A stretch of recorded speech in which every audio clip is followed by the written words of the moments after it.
बोले हम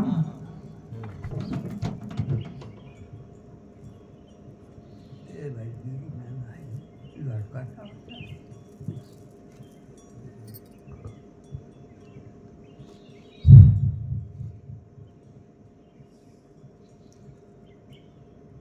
गुरु ब्रह्मा गुरु विष्णु गुरुदेवो महेश्वरा गुरु ही साक्षात् परम ब्रह्मा तस्मै श्री गुरुवे नमः।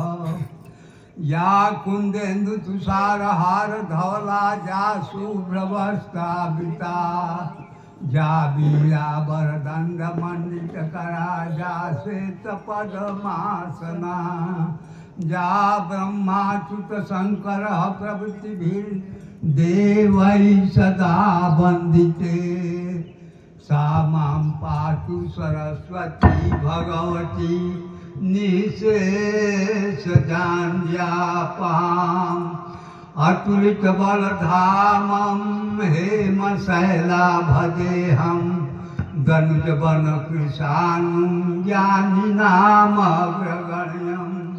सकल गुण निधानं वानराणां मधीशं रघुपति प्रिय भक्तं वातजातं नमामि।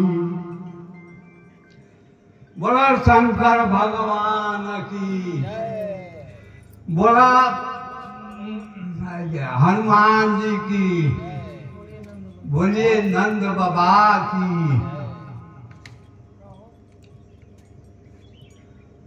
गोस्वामी जी भगवान राम के चरित्र का एक सुस्वादु भोजन के रूप में वर्णन किया है कि इसमें बड़ा आनंद है, रस है, साथ ही इसका निरूपण एक वैद्य के रूप में किया है जो रोगों को दूर करता है। तभी तो कहते हैं कि सद्गुरु ज्ञान विराग जोगते आविबुध वैद्य भव भीम रोगते। भगवान राम का चरित्र ज्ञान वैराग्य और योग के लिए सद्गुरु के समान है और साथ ही संसार रूपी भयंकर रोगों का नाश करने के लिए देवताओं के वैद्य के समान है। होना तो यह चाहिए कि राम कथा की समाप्ति मधुर रस से मधुरेण समापये, पर ऐसा न होकर मानस लोगों के संबंध में होता है। गरुड़ जी भी इसी समस्या से ग्रस्त है, जिनकी चर्चा हमने कुछ ही पहले की है। गरुड़ जी भी ईश्वर को प्राप्त है, वो तो ईश्वर को निरंतर अपनी पीठ पर धारण करके उठते रहते हैं, वे ईश्वर के वाहन हैं। इस प्रकार ईश्वर प्राप्त होने पर जब कालभूषुंडी जी के पास आए तो कालभूषुंडी जी को आश्चर्य हुआ कि गरुड़ जी सब कुछ पाने के बाद तो ईश्वर को पाया जाता है, तो मेरे पास आने का कौन सा कारण शेष रह गया। इस पर गरुड़ जी बड़ी सार्थक बात कहते हैं कि ईश्वर के निकट रहकर भी सर्प के काटने से नहीं बच पाया, इसलिए मैं आपके पास आया हूँ। संशय सर्प ग्रसेव मोहित्राता दुखद हरि कुतर्क बहुब्राता। ईश्वर के निकट रहकर भी सर्प के काटने से नहीं बच पाया। अब तो बड़ी विचित्र बात मालूम होती है कि माना तो यह जाता है कि गरुड़ सर्पों को खा जाते हैं, लेकिन गरुड़ जी कहते हैं कि ईश्वर के निकट रहकर भी संशय से छुट्टी नहीं मिली। अब मैं भले ही दूसरे के लिए गरुड़ हूँ, पर मेरे लिए तो आप ही गरुड़ हैं। मेरे जीवन में बहुत सी कुतर्क रूपी दुख देने वाली लहरें आ रही थी। तब स्वरूप गारुड़ी रघुनायक मोहि दियाय जन सुखदायक। आपके स्वरूप रूपी गारुड़ी के द्वारा भक्तों को सुख देने वाले श्री रघुनाथ जी ने मुझे जिला लिया। अब मैं भले ही दूसरे के लिए गरुड़ हूँ, पर मेरे लिए तो आप ही गरुड़ हैं। मेरे जीवन में बहुत सी कुतर्क रूपी दुख देने वाली लहरें आ रही थी। तब स्वरूप गारुड़ी रघुनायक मोहि जियाय जन सुखदायक। आपके स्वरूप रूपी गारुड़ी के द्वारा भक्तों को सुख देने वाले श्री रघुनाथ जी ने मुझे जिला लिया। अब कृपा करके मुझे यह बताइए कि ईश्वर के निकट रहकर भी लोग संशय दूर नहीं होता, क्या बात है? इस पर गरुड़ जी बड़ी सार्थक बात कहते हैं कि ईश्वर से के निकट रहकर भी संशय से छुट्टी नहीं है। अब मैं भले ही दूसरे के लिए गरुड़ हूँ, पर मेरे लिए तो आप ही गरुड़ हैं। मेरे जीवन में बहुत सी कुतर्क रूपी दुख देने वाली लहरें आ रही थी, तब स्वरूप गारुड़ी रघुनायक मोहि जी आए हूँ जन सुखदायक। आपके स्वरूप रूपी गारुड़ी के द्वारा भक्तों को सुख देने वाले श्री रघुनाथ जी ने मुझे दिला लिया। अब कृपा करके मुझे यह बताइए कि ईश्वर के निकट रहकर भी कौन से ऐसे कारण बनते हैं कि व्यक्ति समस्याओं से ग्रस्त हो जाता है। आप मेरे संशय को दूर कीजिए। ऐसा कहकर गरुड़ जी काग भुसुंडी जी से 7 प्रश्न पूछते हैं, जिनमें उनका अंतिम प्रश्न मानस लोगों के संबंध में होता है। गरुड़ जी भी इसी समस्या से ग्रस्त हैं, जिनकी चर्चा हमने कुछ ही पहले की। गरुड़ जी को भी ईश्वर प्राप्त है, वो तो ईश्वर को निरंतर अपनी पीठ पर धारण करके उड़ते रहते हैं, वे ईश्वर के वाहन हैं। इस प्रकार ईश्वर प्राप्त होने पर जब काग भुसुंडी जी के पास आए तो काग भुसुंडी जी को आश्चर्य हुआ कि गरुड़ जी सब कुछ पाने के बाद तो ईश्वर को पाया जाता है, तो मेरे पास आने का कौन सा कारण शेष रह गया? इस पर गरुड़ जी बड़ी सार्थक बात कहते हैं कि ईश्वर के निकट रहकर स्वर्ग में काटने से नहीं बच पाया, इसलिए मैं आपके पास आया हूं। तो कहते हैं कि अरे भाई, तो माना जाता है गरुड़ सर्पों को खा जाते हैं, लेकिन हाँ, ईश्वर गरुड़ सर्पों को खा जाते हैं। अब तो बड़ी विचित्र बात मालूम होती है। माना तो यह जाता है गरुड़ सर्पों को खा जाते हैं, लेकिन ईश्वर के निकट रहकर मुझे यह बताएंगे कि कौन से ऐसे कारण बनते हैं कि व्यक्ति समस्याओं से ग्रस्त हो जाता है। आप मेरे संशय को दूर कीजिए। ऐसा कहकर गरुड़ जी काग भुसुंडी जी से 7 प्रश्न पूछते हैं, जिनमें उनका अंतिम प्रश्न मानस लोगों के संबंध में होता है। गरुड़ जी भी इसी समस्या से ग्रस्त हैं, जिनकी चर्चा हमने कुछ ही पहले की है। गरुड़ को भी ईश्वर प्राप्त है, वो तो ईश्वर को निरंतर अपनी पीठ पर धारण करके उठते रहते हैं, अपनी पीठ पर धारण करके उठते रहते हैं, वे ईश्वर के वाहन हैं। इस प्रकार ईश्वर प्राप्त होने पर जब काग भुसुंडी जी के पास आए तो काग भुसुंडी जी को आश्चर्य हुआ कि सब कुछ पाने के बाद तो ईश्वर को पाया जाता है, तो मेरे पास आने का कौन सा कारण शेष रह गया? इस पर गरुड़ जी बड़ी सार्थक बात कहते हैं। वो कहते हैं कि ईश्वर के निकट रहकर भी स्वर्ग पे काटने से नहीं बच पाया, इसलिए मैं आपके पास आया हूँ। संशय सर्प ग्रसेव मोहित्राता दुखद लहरी कुतर्क बहुदाता। ईश्वर के निकट रहकर भी संशय से छुट्टी नहीं मिली। अब आप कृपा करके मुझे यह बताइए कि ईश्वर के निकट रहकर कौन से ऐसे कारण बनते हैं कि व्यक्ति समस्याओं से ग्रस्त हो जाता है। आप मेरे संशय को दूर कीजिए। राम कथा सुनने के बाद इस प्रश्न को पूछने का अभिप्राय भला क्या हो सकता है? रामायण में आपको एक और बुरे पात्र मिलेंगे जिनका वर्णन राक्षसों के रूप में किया गया है। वे है रावण, कुंभकर्ण, मेघनाद, खरदूषण, त्रिशिरा और अन्य राक्षस गण। और दूसरी ओर है अच्छे पात्र। जिन अच्छे पात्रों का वर्णन किया गया है उनमें भी समस्याएं दिखाई दे जाती हैं। जैसे नारद जी का चरित्र तो बड़ा उत्कृष्ट माना गया है, उनमें काम का उदय हो गया। परशुराम जी तो भगवान के आवेशावतार के रूप में प्रसिद्ध हैं, उनमें क्रोध का अधिक दिखाई दे जाता है। पर जिनकी पात्रों की श्रेष्ठता मानस में वर्णित हुई है उनमें से किसी में लोभ की मात्रा दिखाई देती है, किसी में मोह अभिमान दिखाई देता है, किसी में संशय दिख पड़ते हैं। ऐसी स्थिति में यह प्रश्न उठना अनिवार्य हो जाता है कि जो ईश्वर के निकट है, वो ईश्वर के निकट है, जो ईश्वर को पा लेते हैं, उनके जीवन में भी क्या ये समस्याएं आ सकती हैं? यदि हाँ, तो कारण क्या है और इन समस्याओं को मिटाने का उपाय क्या है? आपके सामने यदि मेघनाद के समान नारद भी काम से पीड़ित होते हैं तो पूछा जा सकता है कि इन दोनों में क्या अंतर है। आपके सामने कई वर्षों से कथा प्रसंग चलता आ रहा है जिसमें आपने कई बार देवताओं की दुर्बलता का वर्णन सुना होगा। यदि देवताओं में भी वही दुर्बलता है जो राक्षसों के जीवन में है, तो हम उन्हें देवता क्यों कहें?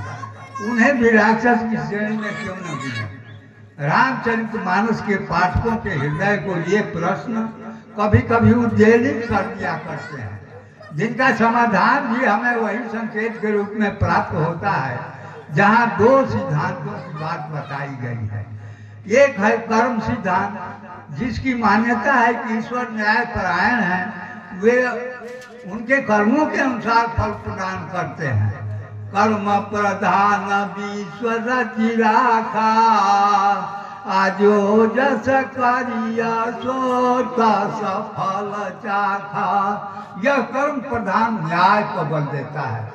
और दूसरा है भक्ति का सिद्धांत, जो कृपा को बल देता है। तो हम ईश्वर को न्यायाधीश माने या कृपालु, वो स्वामी जी इन दोनों का समन्वय कर देते हैं कि समाज में दो प्रकार के व्यक्ति होते हैं। एक को हम अपराधी कहते हैं और दूसरे को रोगी। अपराधी के प्रति हमारे मन में रोष उत्पन्न होता है और रोगी हमारी सहानुभूति को आकर्षित करता है। अपराधी के लिए न्याय की व्यवस्था है और रोगी के लिए उपचार की। प्रसंग आता है कि जब विभीषण भगवान राम की शरण में गए तो सुग्रीव ने जाकर सूचना दी कि आवा मिलन दशानन भाई। इस पर प्रभु ने कहा कोई मिलने आया है तो आने दो, इसमें पूछने की क्या बात। इस पर सुग्रीव ने कहा कि रावण का भाई, शत्रु का भाई भेष बदल करके आया हुआ है और आप कहते हैं कि आया है तो आने दो, मैं उसे ऐसे ही कैसे आने दूं? इस पर प्रभु ने कहा कि तुम्हारा क्या मत है? सुग्रीव ने कहा कि राखी बांध मोहि असभावा, मुझे तो लगता है कि इसे बांध कर रख लिया जाए। इस पर प्रभु हनुमान जी की ओर देखते हैं। गीतावली रामायण में आता है कि प्रभु हनुमान जी की ओर देखा ही नहीं बल्कि जोर जोर से हंसने लगे। प्रभु के हंसने का कारण था जैसे आपने किसी को भोजन पर निमंत्रित किया, वह तो आपके घर पहुंच गया और आपने अपने घर में नहीं बताया कि आपने किसी को भोजन पर निमंत्रित किया है, इसलिए किसी ने उसका स्वागत नहीं किया और उनसे यह कहकर भगाने लगे कि आ गए भोजन भट्ट कहाँ से। ऐसी दशा में निमंत्रण देने वाले के लिए इससे बढ़कर लज्जा की बात दूसरी नहीं होगी। यहाँ पर भगवान हंस रहे थे हनुमान जी को संकेत करने के लिए कि अरे तुम तो लंका में जाकर विभीषण को शरणागत का निमंत्रण दे आए और यहाँ चुप्पी साधे हो। देखा ही रहे हो कि सुग्रीव उन्हें बांधने की तैयारी कर रहे हैं और मुझे लगता है कि सुमति साधु सूचि सुकृत विभीषण आबूधि परत अनुमान सो। मुझे तो लगता है कि विभीषण सज्जन सरल और सत्पुरुष है, पर हम दोनों अनुमान ही तो कर रहे हैं कि जैसे सुग्रीव वैसे मैं। पर तुम्हारे पास तो प्रत्यक्ष प्रमाण है कि तुम लंका में होकर आए हो। हम तुम्हीं से पूछना चाहते हैं कि विभीषण कैसा। प्रभु ने आशा की थी हनुमान कहेंगे कि आप सचमुच ठीक कहते हैं, लेकिन हनुमान ने तो वह नहीं कहा। वो तो प्रभु के चरण को पकड़ लेते हैं और कहते हैं कि मैं नहीं कहूंगा कि ये कैसे है, मैं नहीं कहूंगा कि ये कैसे है, मैं यह दावा नहीं करूंगा कि ये सज्जन है, सरल है या सत्पुरुष है। प्रभु ने कहा तुम कहना क्या चाहे? देखिए महाराज, आपको सूचना दी गई है कि विभीषण शरण में आए हुए हैं, तो शरणागत को क्या कोई न्यायालय है या औषधालय? यदि न्यायालय है तो न्याय करने बैठिए कि विभीषण कितना बुरा है, और औषधालय है तो उसे सहानुभूति दीजिए। क्या औषधालय में पूछा जाता है कि तुम रोगी हो या अच्छे? यदि वैद्य रोगी से पूछ ले कि तुम स्वस्थ हो या नहीं, तो रोगी वैद्य का मुंह देखने लगे, मानो उलाना देगा कि यदि मैं स्वस्थ होता तो यहाँ आता ही, मैं आया हूँ इसलिए कि मैं रोगी हूँ। तो हनुमान जी का तात्पर्य है कि जो अपनी कमी को, अपनी असमर्थता को, अपने रोग को स्वीकार कर रहा है, तो अपने रोग को स्वीकार कर रहा है, तो मेरा तो मत है कि किसी भी दशा में विभीषण को आपसे मिला देना ही उचित है। मेरा तो मत है कि विभीषण अस्वस्थ है, अपनी चिकित्सा कराने आए हैं, यह भेद देने आए हैं कि आप मेरे असाध्य रोगों को दूर कर सकते हैं कि नहीं। यह तो आपके करुणा की औषधालय की परीक्षा है। भगवान हनुमान जी के तर्क को सुनकर प्रसन्न हो जाते हैं और विभीषण को अपनी शरण में रख लेते हैं। इसके पीछे निहित तत्व है कि समाज में दो प्रकार के व्यक्ति होते हैं। एक को हम राक्षसी प्रवृत्ति वाले कह सकते हैं और दूसरे को रोगी।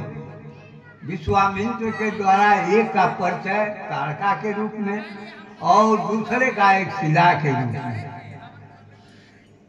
विश्वामित्र के द्वारा होने वाली भगवान राम की यात्रा में ताड़का पहले आती है। जब मुनि का यज्ञ संपन्न हो जाता है तो मार्ग में अहिल्या मिलती है। ताड़का के मिलने पर मुनि भगवान राम से उसका वध करने के लिए कहते हैं, चले जात मुनि दिन दिखाई, आ सुनी ताड़का क्रोध करी धाई, आये गही बान प्राण हरि दीना, आदि न जानी ही निज पद दीना। इस प्रकार ताड़का को मृत्यु दंड मिला, क्योंकि वो राक्षसी की दूसरों को खाती थी। इसलिए भगवान राम ने कर्म सिद्धांत का पालन करके उसे दंडित किया। मुझे विश्वास है कि मूल सिद्धांत आपके समझ में आ गया होगा। यहाँ पर भगवान राक्षसों के लिए उचित दंड, प्रहार, विनाश और न्याय का विधान करते हैं। समाज में अपराधी को दंड मिलना जरूरी है, क्योंकि लोगों में अपराध करने की वृत्ति न जागृत हो। और जब वे लोग जनकपुर की ओर गमन करते हैं तो उनकी भूमिका बदल जाती है। जनकपुर भगवती सीता का साक्षात भक्ति का नगर है। मार्ग में एक जनशून्य आश्रम दिखाई देता है जहाँ पशु पक्षी नहीं दिखते। एक शिला दिखाई देती है जिसकी आकृति है नारी, पर उसमें कोई चेतना नहीं प्रतीत होती। ताड़का अत्यंत क्रोधी थी और अहिल्या के जीवन में काम था। वैसे तो काम और क्रोध दोनों को प्रबल दोष बतलाया गया है। तातति नियति प्रबल खल, काम क्रोध लोभ, आ मुनि विज्ञान धाम मन करहु निमिष मौछो। इस प्रकार भगवान ने कहा, गुरुदेव क्या आज्ञा है? तो मुनि बोले, गौतम नारी श्राप बस, उपल देह धरि धीर, अचरण कमल रज चाहती, कृपा करहु रघुवीर। इसे अपने चरणों की धूल देकर चैतन्य बनाओ। यहाँ पर भगवान विश्वामित्र के लिए यहाँ पर भगवान कुछ ऐसा करते हैं, लीला करते हैं। तो इस प्रकार ताड़का पर क्रोध के कारण प्रहार किया गया और अहिल्या पर काम के कारण प्रहार नहीं हुआ। वैसे ही इसके पीछे निहित तत्व है कि समाज में दो प्रकार के व्यक्ति होते हैं। एक को हम अपराधी कहते हैं, दूसरे को रोगी। इसी को मानस में कर्म सिद्धांत और भक्ति सिद्धांत के रूप में प्रतिपादित किया गया है और दोनों का समन्वित रूप प्रस्तुत किया गया है। यहाँ पर भगवान जो है राक्षसों के लिए उचित दंड देते हैं। समाज में अपराधी को दंड मिलना जरूरी है, क्योंकि लोगों में अपराध करने की वृत्ति न जागृत हो, इसलिए दंड दिया जाता है कि अपराध बढ़े न। फिर भी कुछ लोग ऐसे होते हैं जो बुराई से बचना चाहते हैं, वे बुराई को बुराई ही समझते हैं, फिर भी छोड़ नहीं पाते। ऐसे लोगों के लिए गीता में कहा गया है कि अनिच्छपि वार्ष्णेय बलाद नियोजिता, वे बुराई की इच्छा नहीं करते, पर मानो कोई बुराई के रास्ते पर उन्हें बलपूर्वक धकेल देता है। ऐसे लोग रोगी के श्रेणी में आते हैं। रोग कुपथ के कारण जन्म लेता है। यदि व्यक्ति कुपथ न करे तो उस पर रोग का आक्रमण नहीं होगा। यदि कोई कुपथ करके रोगी बन जाए तो इसके लिए उसे दंड नहीं दिया जाता है, बल्कि उसकी चिकित्सा की जानी चाहिए। ठीक वैसे ही देवता लोग भी रोगी हैं। वे अपने कमियों को जानते हैं कि ये बुराई है, ये भलाई है। वे बुराई को भलाई और भलाई को बुराई नहीं कहते, पर मन की दुर्बलता के कारण पाप कर बैठते हैं। उन्हें उनका पश्चाताप भी होता है। उदाहरण के लिए रावण और इंद्र को ले लें। रावण साधु का भेष बनाकर सीता का हरण करता है और इंद्र साधु गौतम का भेष बनाकर अहिल्या का पाटी धर्म हर लेता है।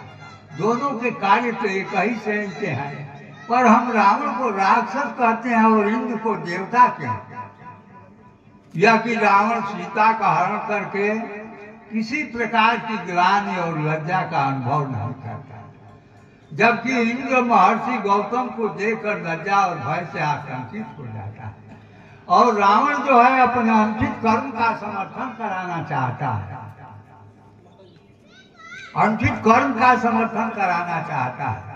विभीषण ने उसे समझाने की चेष्टा की तो उन्हीं को लात मार कर निकाल देता है।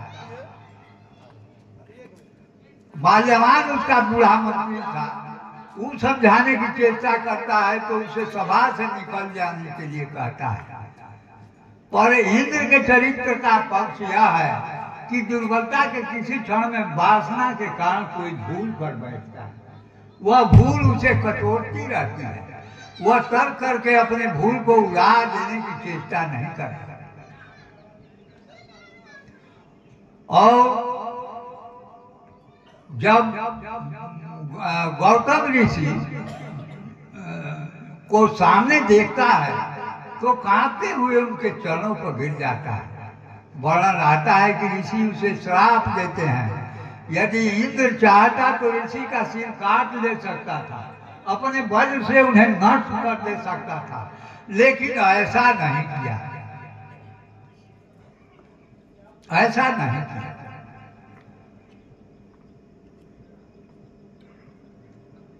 तो हाँ, ऐसा नहीं किया। वो आदर के साथ उनके श्राप को अपने सिर पर धारण करता है और भविष्य में अपने दोषों को परिमार्जन करने की चेष्टा करता है। एक कहानी है 99 का चक्कर। 99 का चक्कर एक सेठ की हवेली थी। वहीं एक गरीब परिवार का छोटा सा घर था। दोनों स्त्रियां आपस में बातें करती थी कि आज तुम क्या बनाई है। तो सेठ की स्त्री ने कहा कि आज तो हम पापड़ की सब्जी बनाई है, थोड़ा दाल भी बनाई है, तुम क्या बनाई है।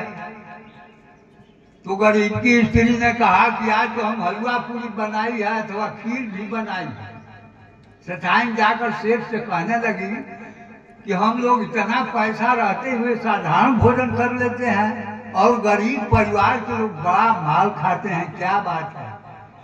सेठ ने कहा कि अभी उसको 99 का चक्कर नहीं लगा है। उसने पूछा कि 99 का चक्कर क्या होता है, तो कहा कि 99 रुपया ले आओ। 99 रुपया ले आई, उसको कपड़े की पोटली में बांध कर और कहा कि रात में मौका देकर उसके आंगन में फेंक देना। वो आंगन में फेंक दिया। अब दोनों गरीब के पति पत्नी उठे तो कहे कि अरे भाई कैसी पोटली पड़ी है, देखे तो उसमें पैसा था, तो उसको खोले और घर में ले जा करके 20-20 करके 5 जगह रखे तो 100 में कम था। दोनों आपस में बातें करने लगे कि 2 दिन हम लोग खर्चा कम कर देंगे तो 1 रुपया हो जाएगा, तो 100 रुपया हो जाएगा। वैसा ही किए और कहने लगे कि आज तक हम लोग कितना पैसा इकट्ठा कर दिए होते, अब इस पर ध्यान देना बहुत जरूरी है।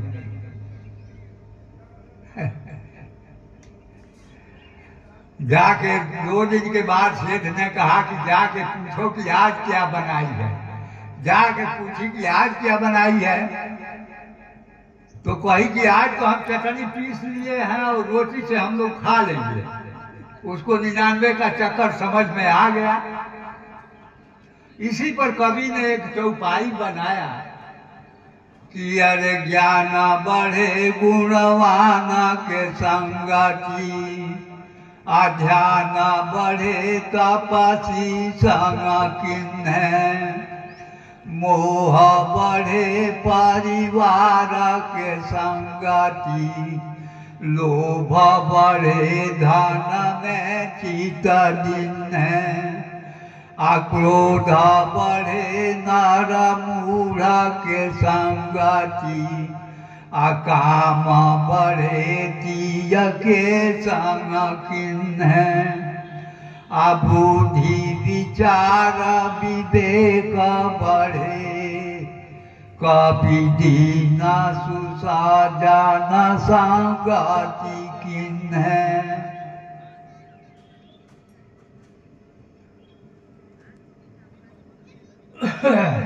तब क्या करें, कथा को और बढ़ाने की रहने दें? हाँ,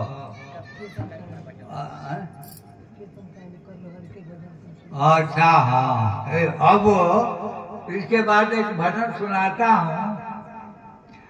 अरे भगति से हो जाई करनिया, हो कैला हरि के भजनिया, हरि के भजनिया कैला, राम सुमिरनिया कैला, गणिका गिधज जामिल तरी गई, अरे तरी गई बनवा में भिलनिया, हो कैला राम के भजनिया। कर लो हरि के भजन तुम सुधर जाओगे, होगी अपनी पारख बन अमर जाओगे। अरे दीन दुखियों के दुख का निवारण करो, उनको तारोगे तो तुम भीतर जाओगे। जिसको निज घर नगर अपना समझे हुए, तो बोलो मर करके फिर तुम किधर जाओगे। जिसमें रहते हो यह घर तुम्हारा नहीं, एक दिन परवश यहाँ से निकल जाओगे। कर लो हरि के भजन तुम सुधर जाओगे। आगे लंबे सफर में टिकट चाहिए।